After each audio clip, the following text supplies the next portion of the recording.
going on, nerd-tubers and geek viewers in my lovely Geekiverse family? MrDarkPhoenix, Marcus is here with Batman and Spider-Man. So great to meet you guys. This video is going to be personal. It's going to be something that I put out on Twitter and my Facebook page. It's my first ever Q&A video. Yay! I tried this once before when I had 500 likes and I think 200 followers on Twitter. So, it didn't work. And it works now because I have a much bigger fan base, and I love all of you. I honestly do. I wouldn't be where I am. I love what I do, but I love what I do because of you guys. And, you know, you guys all make this worthwhile, and I'm going to give so many shout outs at the end of this video. But, I mean, I'm going to start this off by saying thank you guys so much. And I'm going to be doing such greater things, and knowing that I have over 10,000 people. Like, if I have like 6,300 likes on my Facebook page. I've got 5,100 followers on Twitter, almost 1,300 followers on YouTube, and 800 followers on Instagram. That's over, like, I think 15,000 people. I'm bad at math, but still. To know that what I want to do, what I want to do, and having all of you guys behind me when I do these things, it means a lot.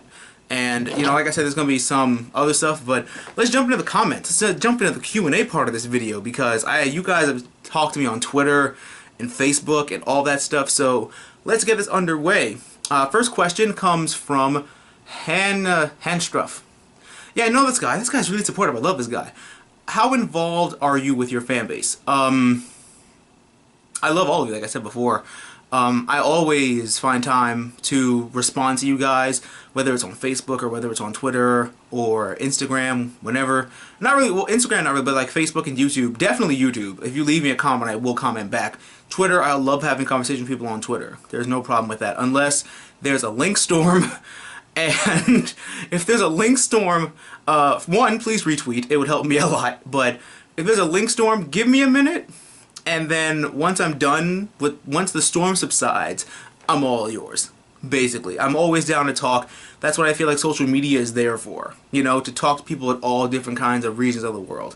And that's what I love about social media. So I feel like I'm very involved with you guys, definitely. Like I said, hit me up on any one of the social media links. I love to talk to you guys. And let's jump into our Facebook question. We got a lot from our little Facebook fans here.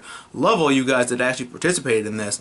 Ren Grayson Senju asks, what comic book character can you relate and connect to and see yourself in their boots?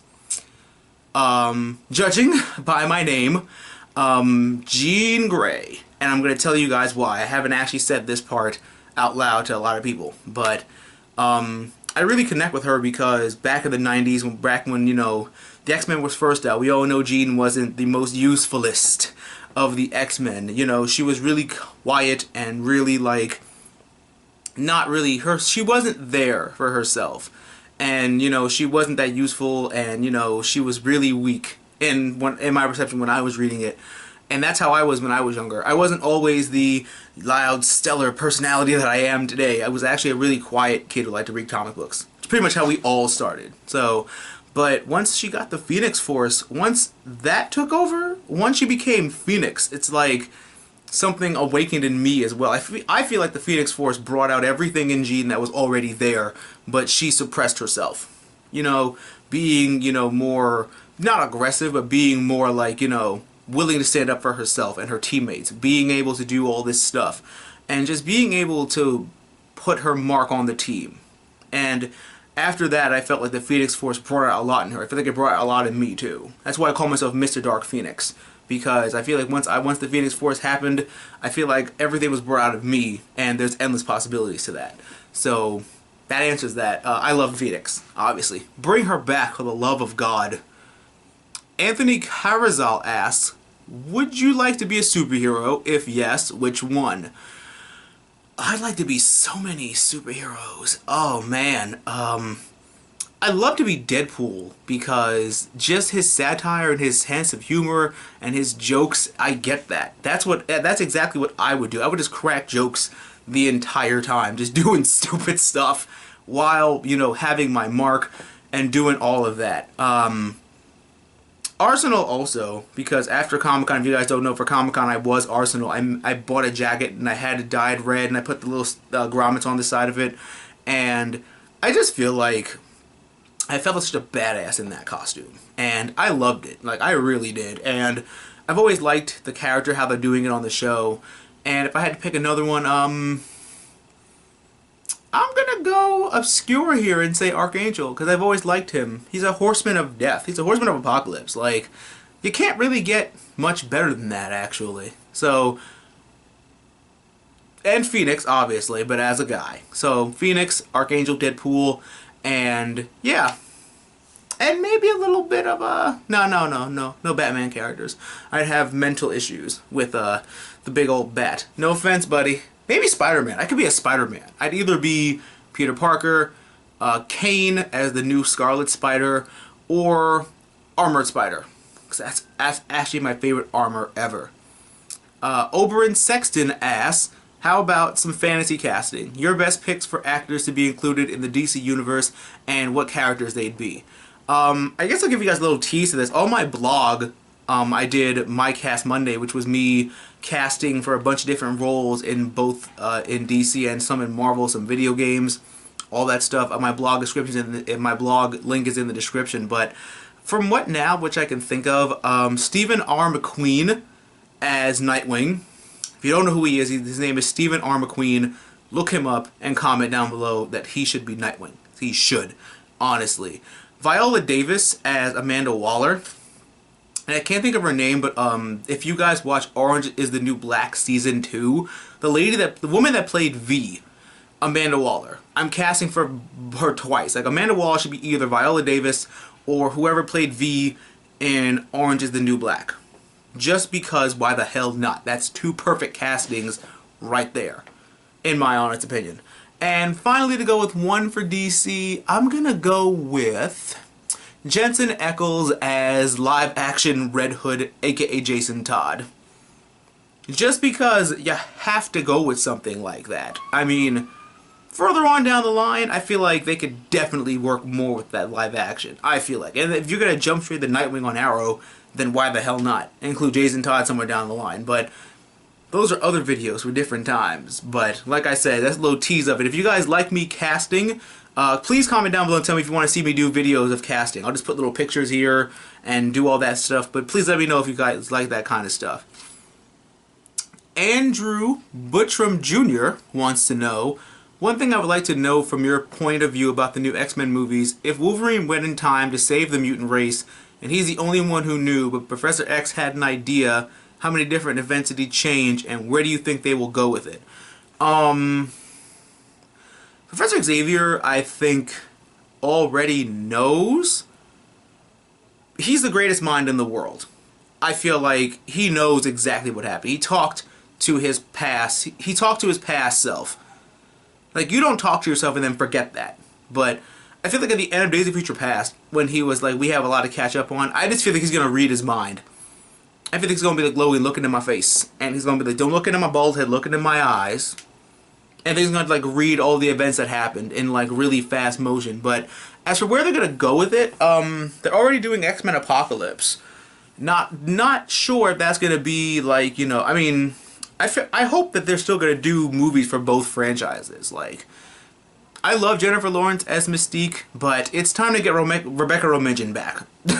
That's what I have to say to that. It's time to get Rebecca Romijn and, you know, leave it at that. But I really hope they still have that they still make movies for both franchises, because honestly, if it seems like you guys aren't gonna, if Fox isn't gonna nudge and, you know, share the X-Men with Marvel Disney, then honestly, you don't want to throw out one franchise and bank on another one. Honestly, and you're giving Apocalypse to the kids.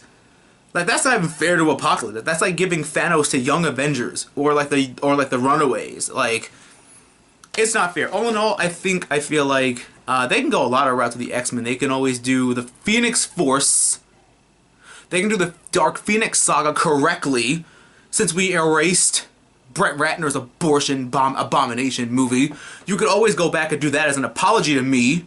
I feel like they still owe me for that. I'm sorry. But the Dark Phoenix saga, definitely the Apocalypse saga with Archangel and all of that. They're gonna do X-Force. they can do that. They can do Uncanny X-Men. Basically, the X-Men universe is full and vivacious and has a lot to deal with. The only thing that they can't do is AVX. But they could definitely do other types of X-Men storylines, which would be good. They can go back to Sentinels. They can always do Sentinels. Like, they can show the not-so-deadly Sentinels, but, you know, X-Men has a lot of storylines, and it'd be really cool to see what they could do. But I just want to see Rebecca Romijn back in blue. I just can't help it. Ren Grayson Senju also says, can you say my YouTube name when you answer my question? It's Ren Krypton. You know, Red X of Twitter. Yeah, I recognize him. Ren Krypton on YouTube. Anthony Carazal asks, give us a shout out. Anthony Carazal gets a shout out because he's awesome and he asked for it. And these next questions are going to be from Oberyn Sexton because he is amazing. I love this guy. The most overrated character in both DC and Marvel. I'm gonna get hate for this. I kind of feel like the most overrated character in DC is Batman. No offense. Give me a second, I'm gonna explain myself. I only say Batman because of Batgod fanboys. Of the fanboys that we all know and hate, of the ones that always use the prep time excuse, or that basically paint Batman in a picture where he can always defeat everybody at any given moment. First of all, he can the hell not defeat everybody. And the prep time thing is something that I hate to see in comic book debates. It's like, oh, if you have more prep time, you'd be able to win. First impressions are everything.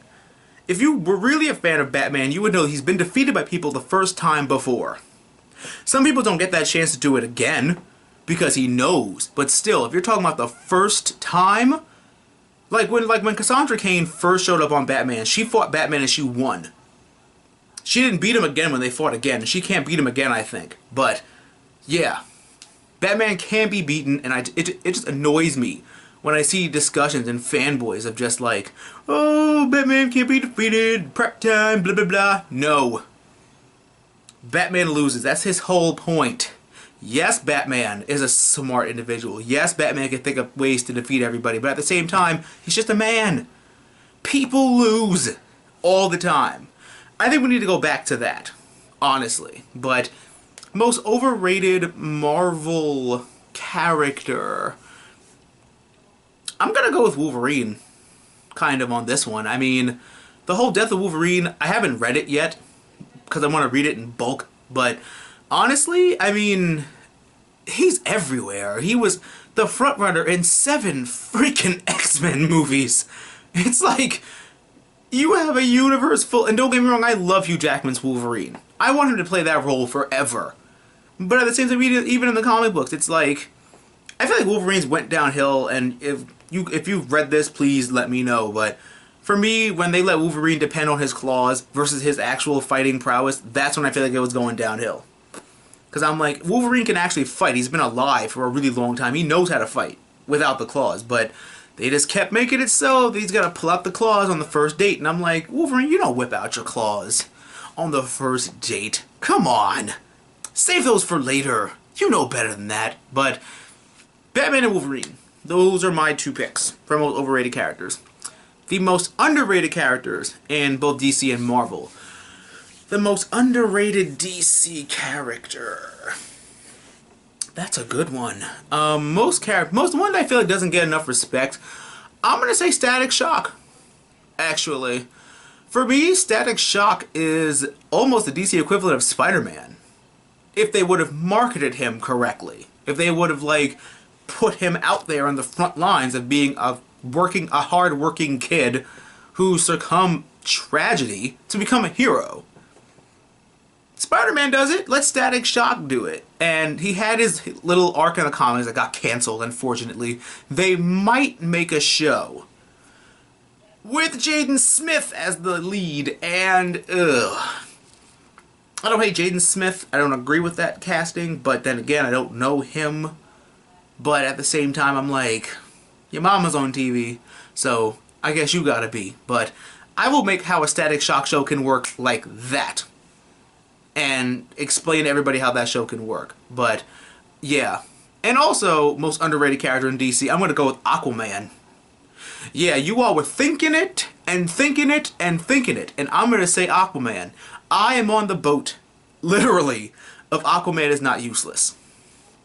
We're talking about a guy with advanced technology who runs a kingdom of highly skilled Atlantean people. If Flashpoint has taught us anything, it's that Wonder Woman and Aquaman are the two most powerful members of the Justice League. Why? Because they both have hometowns and they both have armies. You fuck with some Themyscirian people, you fuck with some Atlantean people, and you talk to me about that. Not to mention his powers, which meld back and forth and stuff. But if he has that aqua hand that can become really hot or really cold, yeah. And his trident skills, homeboy got mad trident skills. I can't wait to see Khal Drogo pick up some wushu and switch that trident around. But for me, Aquaman also. I'm glad he's finally getting a movie, and I'm really glad Jason Momoa is playing him. I couldn't be more happy about that. And most underrated character in Marvel. That's a good one too. Most underrated Marvel character. I want to say Squirrel Girl because she's broken, and I feel like if I don't mention her, I'm going to be punished. Squirrel Girl is amazing, and she's powerful, and she's broken, but no one understands that. And no one gets why. It's because she's Squirrel Girl. Don't ever make me question her again. Ever. Your thoughts on reboots, Infinite Crisis / New 52, and now the tease with Marvel possibly having their own, and do you think Marvel needs one? I'm not going to lie to you guys, I was against New 52 when I first heard of it. I was against it because I really felt like New 52 was just a way to just erase years and years and years of storylines and characters that you have, and just basically you didn't know what to do with your mass universe. So instead of just, you know, working it around like a really big circle, you just basically hit the reset button and just basically said, screw it, we're just gonna do this, boop. And I didn't like that at all. But do I understand why they did a reboot? Yes. Do I understand that now they can just basically introduce people in a higher light? And this probably gave a lot of people jobs, like cartoonists and illustrators and painters and writers and all of that. I hope it did. But the whole Marvel The End thing is actually them putting an end to the Ultimate Universe. And if I feel like Marvel needs one? I don't feel that they do. Honestly, I feel like both Marvel and DC need to do a couple of things. One, they need to make a new Marvel vs. DC comic. Because I feel like we are long overdue for one. Really feel like we are long overdue for a Marvel vs. DC comic with a lot of fan requested stuff. It's basically be a fanboyism. For me, I want to see Red Hood versus Deadpool. I want to see them interact with each other. And Deadpool needs to be at the front line of this along with She-Hulk, because they can both break the fourth wall. So I feel like that. I don't feel like Marvel even needs one. Another thing most comic companies need to do is hire new writers. There are literally thousands, if not hundreds of thousands, if not millions of comic book fans that either roleplay. I used to roleplay on MySpace. I was Justice Lord Superman, Wrath, the anti-Batman. I also roleplayed for Vampire Diaries in the originals, and I also did a bunch of other people. I was also Catwoman for a little bit. That was fun. I had to put in my disclaimer that I was actually a guy and I love Catwoman that much. But there's many of us comic book fans with active, really great imaginations that would do great at pitching ideas to Marvel and DC for storylines. And I feel like that they need to give people that chance. Bring in some brand new talent. Market their stories correctly. Make sure something you want to do. And then let them go crazy with that.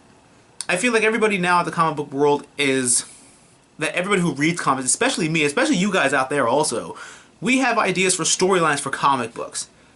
And I feel like if Marvel and DC would take the time to bring us all into one room, then I would feel like that would be a great time to pitch new storylines.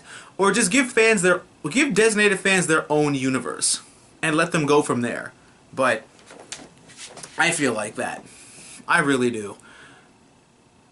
Why don't you give us your top 3 villains of all time, either company, and with many great examples of powerful evil villains, and why did you choose those particular 3?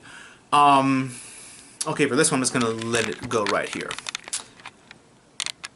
That guy is definitely #1 on my list. the Joker. I've loved the Joker since day one of comic books. I love the fact that he is insane, that he's evil, that he is, but he also, besides all that, he's always the smartest person in the room. He's always cool and calm, and he always knows how to get out of situations. And I just love that about him. I've always loved Joker. I've always loved his representation in different movies and cartoons. The Dark Knight, Heath Ledger, always, rest in peace, always will be one of my favorite interpretations of him. Mark Hamill doing the voice, Troy Baker voicing him now. Even Jack Nicholson and Kevin Michael Richardson that did it in the Batman. You know, the other guy that did voice him in The Brave and the Bold. And I always feel like he's always represented perfectly. Because with the Joker is literally Play-Doh. Whatever actor you give the role to can mold him into whatever he wants. Because we still, after all these years, 70 plus years of DC Comics, and even probably more of that of the Joker, we still don't even know what his name is, and we don't know anything about him that he doesn't physically tell us. And that's something else I love. He's still a mystery to this day. I hope they never reveal what his actual name is. I hope they keep giving us bullshit names. I hope they keep floating that other stuff at us, because that's who he is. Another one of my favorite villains is Harley Quinn, because one, she is not just the Joker's girlfriend. Two, she is one of Batman's smartest villains.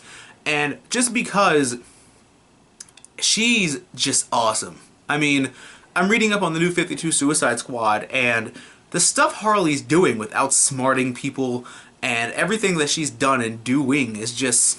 She's more than a psychic. She's her own person. The Joker needs her. She doesn't need him. She's proven she can stand up and do her own crime sprees by herself. She can do all this evil stuff by herself. So, I love the new limelight that the new 52 Suicide Squad is giving to her and her own solo comic. She's more than a psychic. She's her own person. And she's one of my other favorite villains. My last favorite villain, God, they're all from Batman, is Black Mask. And again, this all goes back to the one thing. The one thing I didn't like about Batman Arkham Origins, me and Solid Inc., another friend of mine that was in the Arkham Knight discussion video, was we were both so excited Arkham Origins featured Black Mask. Black Mask is evil. He's a mob boss. He's the one that runs shit in Gotham. Yeah, Two-Face and the Penguin think they run their little things or whatever, but Black Mask is behind all of organized crime. And he is the head honcho of crime in Gotham. He's taken on Batman before and done a whole bunch of evil things. When they find out the twist that happened and it was actually the Joker, I was pissed. Because I was like, you're letting a villain stand on his own 2 feet. Why are you doing this? Why are you doing this to us? Like, I love Black Mask. I want to see him in a live-action movie portrayed by Leonardo DiCaprio. I said it. Leonardo DiCaprio or Mark Strong are perfect contenders for Black Mask to me. Plus, I would love to see either one of them go at it with Ben Affleck's Batman, because that would be awesome. Just another villain I'm going to give a little shout out to is Deathstroke. He's number 2 assassin, he's awesome, and yeah, he's epic. And I love him to death. And also just little shout outs, Black Adam, Cersei, and other people. But yeah, the most ridiculous superpowers you've ever seen. Honestly, I'm gonna say the ability to stretch is a little far-fetched to me, because I'm like, okay, Reed makes it okay to have the ability to stretch because he's a genius mind, he's a scientist. If he's working on something here and needs something all the way over there, he can just be like, ooh, stretch Armstrong and just get it. You know, but it's just funny to me. It's like, you can stretch, okay. Yay, I think. I don't even know what to say about that. But for me, the ability to stretch, what other ridiculous superpowers are there? I know I just had one, the Toad's powers. The long tongue thing. I hate that. I hate Toad. I really do. When he was in Days of Future Past, I was like, who was in that discussion room talking about we need Toad? Like, dental plan, Lisa needs braces. Tongue check, Marvel needs Toad. The whole long tongue thing and that, no. I cannot get down with that at all. And another power I hate is power negation.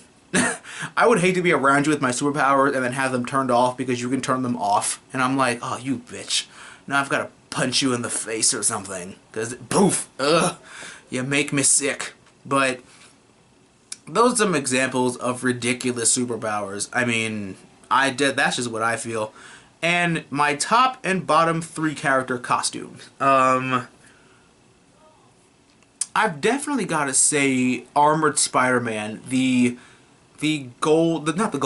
silver and black costume. Remember in the 90s cartoon where they had different Spider-Man in the room, and they had the rich Peter Parker with the armored costume? I fell in love with that costume when I was a kid. That was my favorite costume ever for Spider-Man, and I love that costume to death. Another favorite costume of mine is Jean Grey's, obviously, but the one from the cartoon, the black and gold one. Like the real, like, dark black and gold from the cartoon with the Phoenix aura behind her.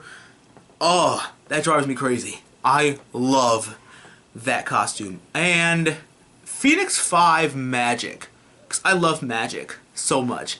And I like her costume so much. And my bottom 3 costumes, New 52 Raven is not one I particularly like. I like literally 99% of it. I like the feathers, I like the talons, I like everything else but that headpiece. The headpiece is the only thing, the helmet that she wears is the only thing that's like, why is that there? I mean, why? Partial to this list is New 52 Harley Quinn's costume, only because I feel like they didn't need to make her that character that was overly sexualized. Like, she was fine in her little, you know, jester outfit. You know, they did their remixes to it, like Nurse Harley Quinn in Arkham Asylum, and then Biker Harley in Arkham City, which is actually another one of my favorite costumes. And, you know, like Morning Harley from, you know, Revenge of Harley Quinn and The Death of the Joker. But I don't know. I mean, I'm reading up, like I said, I'm reading up on New 52 Suicide Squad, and I definitely, it's not that I don't like it, it's just that I don't feel like they needed to make her that. You know, if they want to keep her in it for a little bit and then draw her in something else, that will be fine, but I don't know. I just didn't feel like she needed to be out there, you know, like with her boobs out, with her ass out and all that stuff. But, you know, like when I see a female character, I'm not looking at, you know, how revealing it is. I'm looking at how I like that character. Shout outs for great costumes go to Namor, Batman. I like the Insanity Batman one where he had the purple cape and all that stuff. Red Hood, Storm, Black Panther, Phoenix 5 Cyclops is really good. Captain America, Iron Man. I like Extremis a lot. Let's see who else is there. Character costumes. Yeah. Green Phoenix, White Phoenix, Age of Apocalypse, White Phoenix, Dark Phoenix. That other one she had, Age of Apocalypse, the one where like, it's like, oh, I can't describe it, I love that costume so much. And yeah, any costume the Joker has, except for his faceless one, but that also dealt with insanity, so we don't have to talk about that. But I have a couple more questions here, and I really do appreciate it because I love answering these kinds of questions for you guys. If you guys like it enough, I could definitely make this a thing. I do not mind. We just have a couple more questions here. Okay, so I have some from Dalton Graham. He asks, Solomon Grundy versus The Thing. I'm gonna go with Solomon Grundy on this because it's Solomon Grundy and he's a lot stronger than people give him credit for. It wouldn't be a knockout, but it would definitely be one of those things where I would definitely be like, go Solomon Grundy! I mean, he's dead. You can't hurt something that's dead. He'll probably still fight you with both his legs broken, so I mean, don't get me wrong, thing's made of rocks and shit, but, I mean, you break something, he's gonna feel it, so you can't fight the dead. I'm going with Solomon Grundy.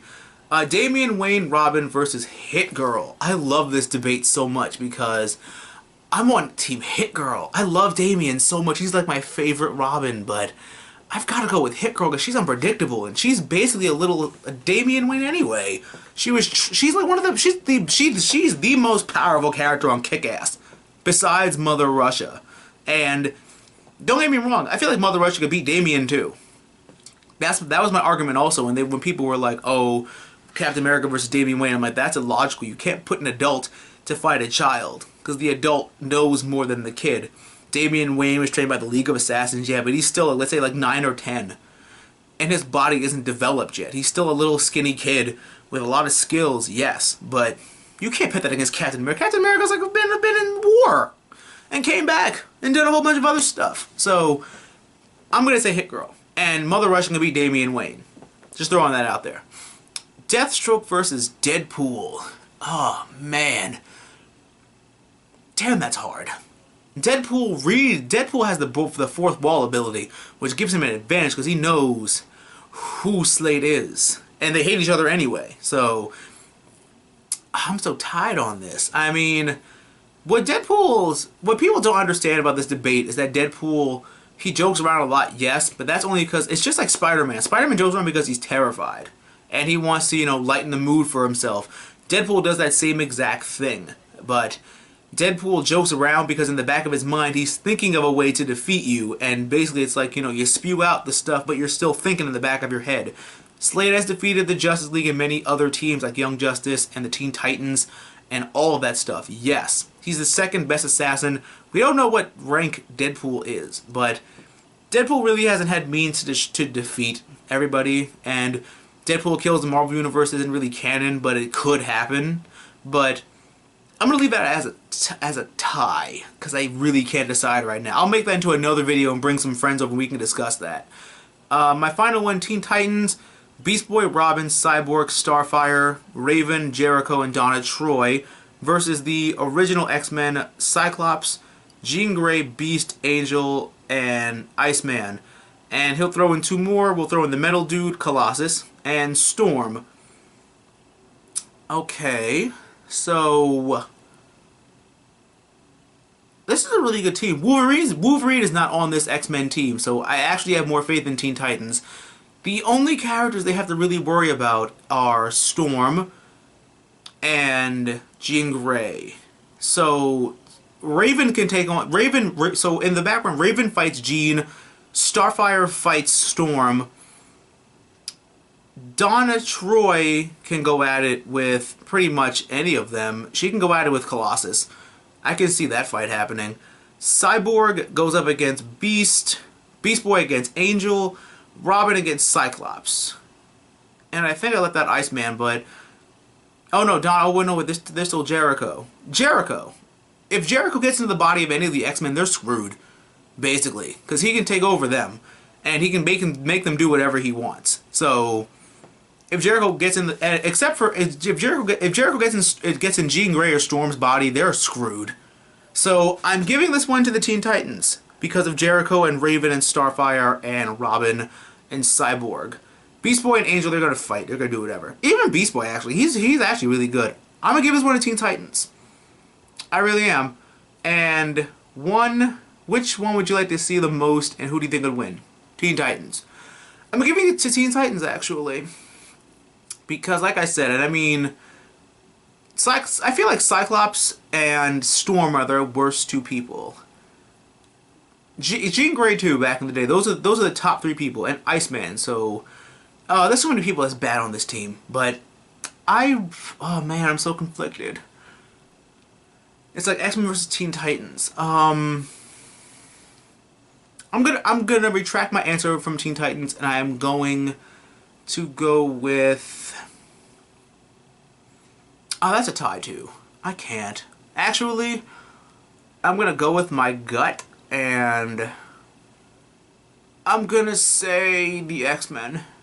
They're more experienced, and they've got Jean, which will probably negate Jericho's powers somehow, unless he goes into her, and he'll probably activate Dark Phoenix somehow by accident, because she'll be in a cage like the Nine Tails, and she'll be like, "Let me out!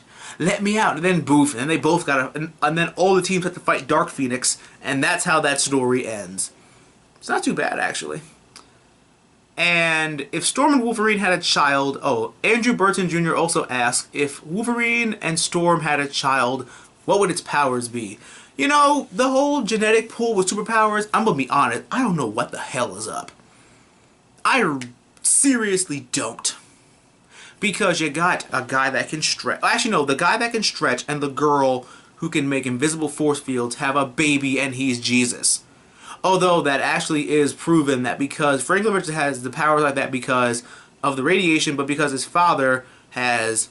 He can stretch to endless possibilities, and his mother's powers are also endless. So those two things combined make baby Jesus. But if I had to pick, Wolverine has an angry streak with children, aka Doc Hen, who is an angry little boy, and Storm has mystical ancestry. So I'm going to take a guess and guess that the X gene of Wolverine and Storm would be a voodoo magic-wielding baby. Little half-breed voodoo child. Like Scarlet Witch, basically, but strictly voodoo.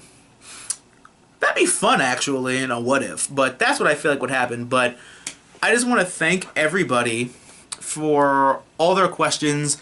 I want to thank all of you for your constant support. And honestly, I really do mean it when I say that I love each and every one of you. And you guys are amazing. You make this journey so great for me. And I'm so grateful to all of you for everything. You're the questions you submitted, the support you show me on my Facebook page or my Twitter, and all that stuff. And I just want to say that. I mean, you guys make this journey so good and so fun, and I can't wait until I'm up there, and, you know, I can start doing other things, but this is only the beginning, and I'm really grateful and thankful for all of you guys as my friends. So really, from the bottom of my heart, thank you guys so much for the support. Don't forget to give me a big thumbs up, comment, rate, and subscribe. I'm always down to do more Q&A videos. I might do Q&A videos for TV time, like Q&A videos strictly for Arrow, Marvel, Agents of S.H.I.E.L.D., Constantine, The Flash. If you guys want to see that, it's fine. I'll do it. I'll do pretty much anything for you guys. If you want to keep the questions going, use hashtag AskMrDarkPhoenix on Twitter. My Facebook page, MrDarkPhoenix, you can like that and ask me questions there, comment some questions here, all that good stuff. But thank you guys so much. And always remember that through good times and bad times, always remember to geek out and enjoy your lives. Secret shoutouts go to Jonice, Hollistruff, Bladefire Gaming, and what is his name? Adalberto, him too. Black Magus, if you're still watching this, you too, brother, because you commented we talked about 24, and I really appreciate that. And anybody else, if I missed you, I'm sorry, but all of you out there are my friends, and I appreciate your support. I'll catch you guys next week for more great content, like always, and for another Q&A video, all you have to do is ask, and I'll do it. But I love you guys. Thank you guys so much. Ugh.